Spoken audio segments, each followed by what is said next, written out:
I think a lot of people see recruitment as just getting people through the door, whereas I think the best thing is to look at it as getting those people through the door, but also taking them through and investing in them throughout the whole experience.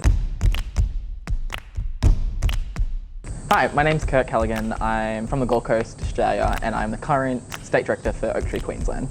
So Oaktree is an organisation of young people leading a movement to end extreme poverty. When I stepped into my new role as State Director, 3/4 of the team had left. I had 2 major campaigns, and I also had to learn this new massive role. And I felt, scared, I think, was the best way to describe that feeling. Kind of that oh shit moment, what have I gotten myself into?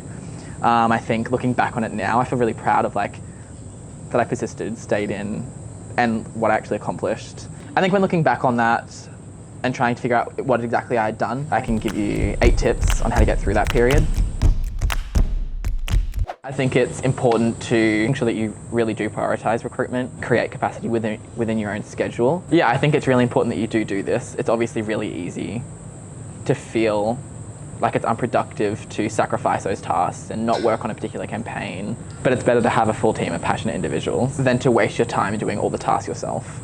So I think second, utilise other people's passion to excite new recruits.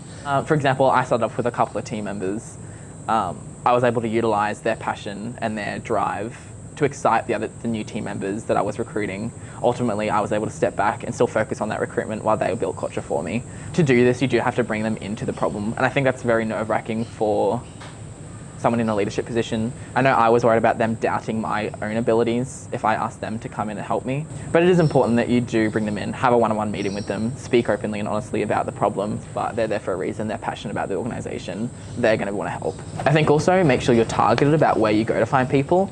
It's all good and well to just plaster ads everywhere, but know your demographic. For us, it's young uni students who are eager to put those skills to test. We targeted particular degrees, we targeted particular universities, posting on university career hubs, going to O-Week stalls and having those one-on-one conversations with university students.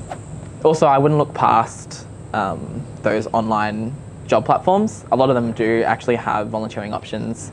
We use places like Seek, for example. There are volunteering websites like Volunteering Queensland as well, so that's always good. I think stalls are really easy to organise as well. You just look for local markets that are happening, universities that are holding O-Weeks, volunteer expos, and it's really easy to just get a spot in one of those. I think in having those conversations, it's really important that you tailor it to their self-interests, making sure that they understand how it's going to be of benefit to them, making sure that they can actually see the skills that they're going to get out of it. It's obviously easy as a young person to be relatable to another young person, but making sure that you communicate any of those similarities that you might have with those potential volunteers. What you're studying is always an option, your passions, and the skills and other things like that you get out of it. Don't make the mistake of being desperate and just hiring anybody because you need those bodies on your team. Making sure that you're actually looking for people and hiring people that you can see are going to be passionate about the organisation and the work that you need them to do. And finally, I think the main message from me is that recruitment isn't something that finishes when that person accepts that position. If you want people to stay long term, you need to invest in them the whole time and take them through that journey and make sure it's a positive experience for them.